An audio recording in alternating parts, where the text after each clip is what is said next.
Hello, friends, brethren, and beta readers. One more day until 2026. So as the Cradle Catholic Dummy, that's me, I've always asked the dumb questions. I had a nun who would always tell our 6th grade class there were no dumb questions, but she rarely called on me, no matter how long I waved my hand. I have the answer.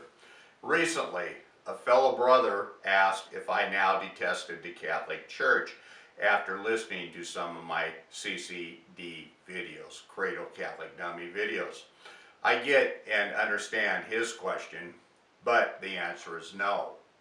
I'm still a devoted, practicing Roman Catholic, and yes, there are quite a few self-righteous Christians who wish I would fade away. But I'm here to stay, God willing. I always write or ask the questions that no one dares to. I want to make the Catholic faith stronger by opening that can of worms and seeking a better understanding, or to address what I perceive as needing a better answer too. Same as when I criticize our great country. I've written about waste, fraud, and injustice in the solar energy field. I'm not out to destroy the alternative energy field. I want to make things better through dialogue and facts. Here's an example of how I expressed myself as I wrote a book. This is my 3rd book. It's called Sun Source. There's some solar panels down here, and the green deal is crossed through here. As I rewrite my books, I'm putting them on my website so you can download them for free. So, in the early 80s, I designed and built a solar home. We still reside in our home in Sisters, Oregon. We are currently doing some energy efficiency upgrades, and now 40 years later, I have to hire out help to make these upgrades, and that's very difficult for me.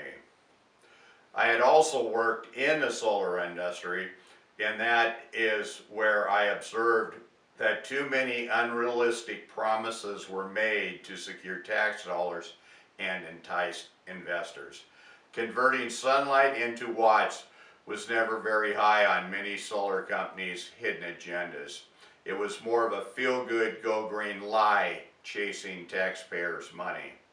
One of these go-green $2.2 billion projects is slated to be mothballed in 2026. Look up the Ivanpah solar electric generating system if you want to see how a taxpayer's bilking was a no-go from the start. This concentrated solar thermal plant in the Mojave Desert at the base of Clark Mountain in California had a severe environmental impact.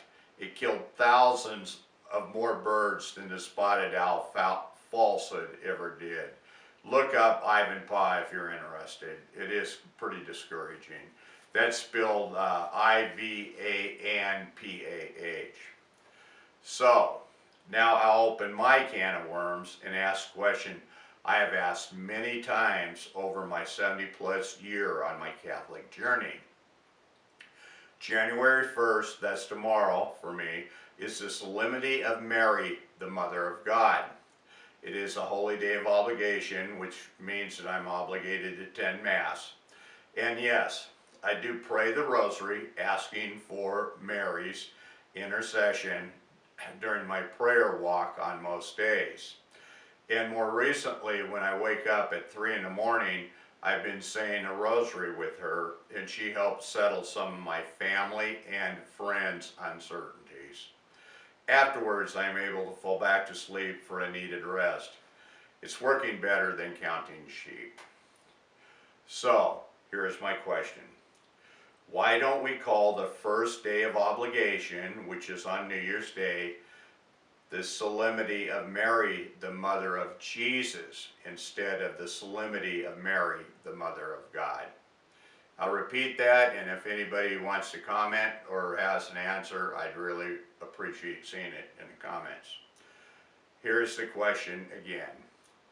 Why don't we call the first obligation day of the new year the Solemnity of Mary, the Mother of Jesus, instead of the Solemnity of Mary, the Mother of God? It makes more sense to me. But if you have a comment, please leave it.